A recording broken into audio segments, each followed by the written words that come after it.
Greetings, Ken Woodward here. I grew up in central Arizona, 5 miles outside of town, dirt roads and cattle ranches, horny toads scampering across the backyard.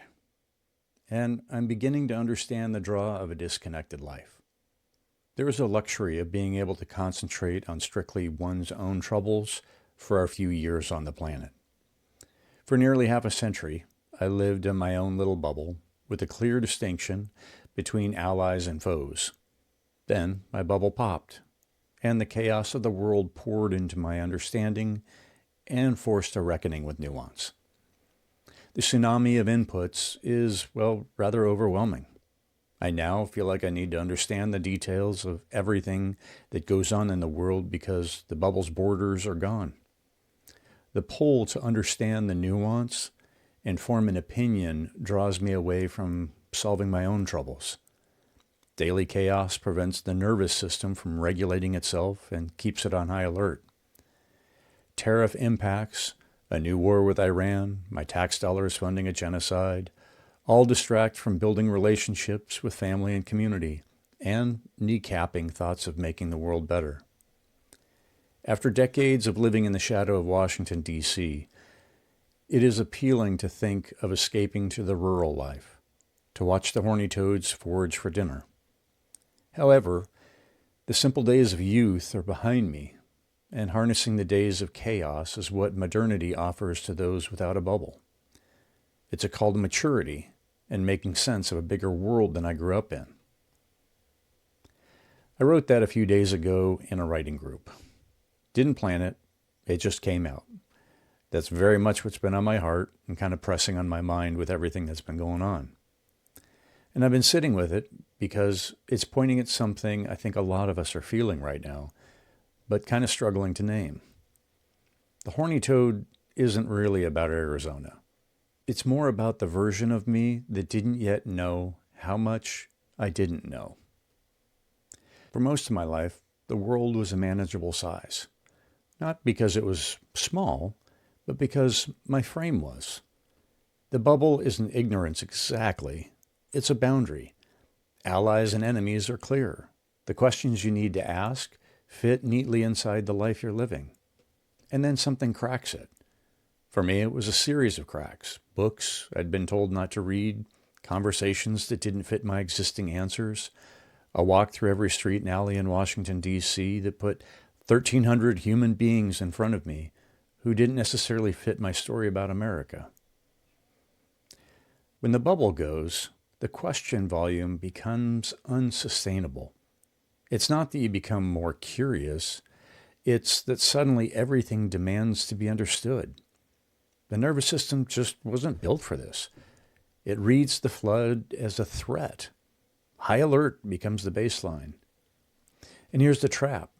The very tool you reach for to make sense of it, questions, becomes part of the overwhelm if you let every question in. Step back a second. Why do we even ask questions at all? Not to just collect information. I mean, we have more of that than any generation in history, and it doesn't seem like we're noticeably wiser for it. I mean, at the push of a button, at the swipe of our phone, we have the availability to have access to now classes and courses from colleges that we used to pay tens of thousands of dollars for, and now we can get it basically for free. We've got Wikipedia to be able to answer all of our different kinds of questions and go down all these rabbit holes. But we ask questions to locate ourselves, to kind of find out where we stand in relation to what just happened, to perhaps build a bridge between what we thought was true and what we're now experiencing, right? We can follow the curiosity. Think about the often quoted story about how children ask all these questions, but adults don't. And I push back on that now at this point because I think that we do ask questions. They're just more refined. We're not asking why the sky is blue, but we want to know the details of a particular politician or learning something much deeper. So I think much of those questions have just changed in how we're asking them. But I don't think that the curiosity is completely evaporated. So questions are how we metabolize their experience. Without them, things just happen to us. And with them, we start to become someone who understands what happened and why. Critical thinking supports the dance with what we know and what we don't know as we reflect on our world and seek to make sense. It's the discipline that governs how you move. Questions are the moves themselves. We can bob and weave and follow that curiosity that allows us to bring our humanity, what makes us special, all of our particular experiences. It allows us to bring that experience into contact with the information that's out there, and then the magic that comes out of it. The tricky part, well, I might even say the sad part, is the person who's stopped dancing, who has planted their feet and calls it a position and is unwilling to entertain or to listen to different perspectives. That certainty is the equivalent to driving a nail through your shoe, and then you're only dancing around in a circle. And the tragic part is that the person that could move and could dance all the way across the floor is now spinning in a circle and mistakes that single position of certainty for wisdom. But it's not. It's just being stuck. That having one foot nailed to the floor while trying to dance story, it does remind me of a time where I was working in a previous job, and we started a session where I had pulled together a bunch of experts, and we were trying to understand how to solve a problem that we had with our testing. And it was about how do we keep sea mines buried in mud at a particular depth within that mud such that we could test our systems. And this is all based on the fluctuating seas and environmental conditions that just brought a lot of complexity. It's hard to harness Mother Nature. As we opened up this conference, we spent the first hour or so only asking questions, and no one was allowed to solve or to provide answers. At one point, I described it as a herd of mountain goats jumping from ledge to ledge and trying to understand all the different dynamics that were going on. We found the questions and limitations were literally bottomless because they just kept coming up, but a plan had to be solidified regardless of the level of certainty.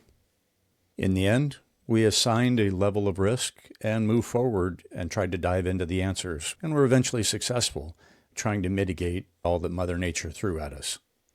So whether it was all the questions that I've been trying to struggle with in managing the chaos of a life in today's world, or all the questions that we had trying to understand how to handle all the dynamics in testing, what we realize is that not every question in the flood is really ours to carry. It's strategic questioning isn't just about how you ask, it's about which questions you choose to hold on to that come up in the midst of all of that uncertainty. I would ask you to think about the most meaningful conversation you've had in the last year. It probably wasn't with someone who had all the answers. I'm sure it was someone who had survived something and was willing to be honest about what it cost them and what it gave them. As I consider the conversations that I've had, those conversations with someone who hasn't explored their trials very much results in kind of a surface level conversation. There isn't any depth, no real insights, no lessons. But conversations with someone who has, let's say, deconstructed from an identity are far richer. They've lived as one kind of person and then made a transition into the new. Whether it's a divorce, a loss of religion, or some other kind of traumatic threshold. Perhaps it was, I was planning on being a doctor and I failed a test at school. Those are the kinds of things, the identity shaping ideals. And then once those are uprooted and gone, that makes for a far different conversation with someone who has experienced life. And that is where life and the insights are really found. So I mentioned the two kinds of people. And the first kind really belongs to the people who've accumulated certainty, that are confident, very impressive, and sometimes right. But it comes from a position of knowing or coming into the conversation as a knower, not someone who's still investigating. But the conversation really ends up having a ceiling, and you'll hit it fast. There's just not much underneath. You can't mine it for those insights. The second belongs to people who search their questions to exhaustion and then found even more questions.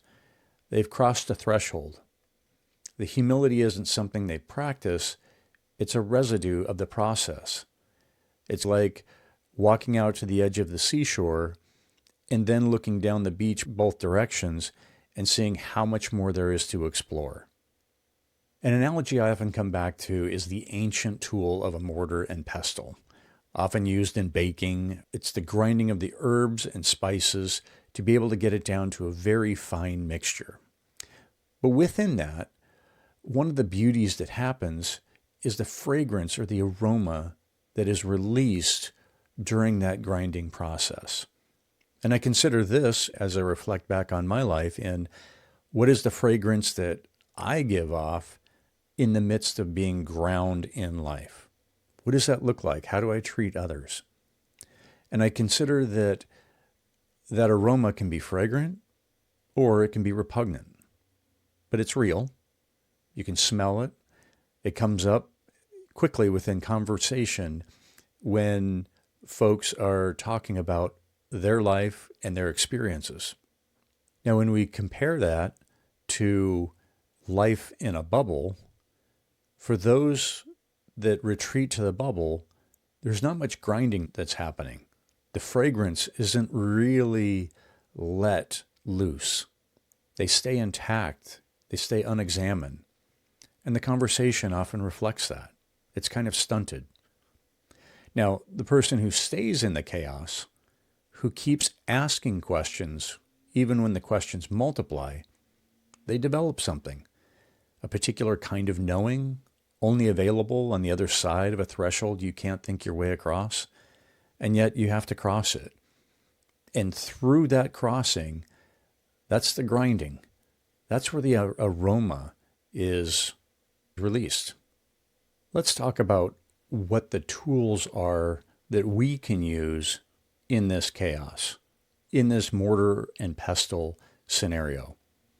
And that, I would argue, are the questions that we are using to apply pressure to something real. They won't leave us alone. They show up at 2 a.m. or in the shower or in the middle of a conversation about something else entirely, and an insight hits, a spark, something that just won't leave us alone. These are often the questions that we hear just in passing, and we're like, wait a second, I think I need to investigate that a little bit further.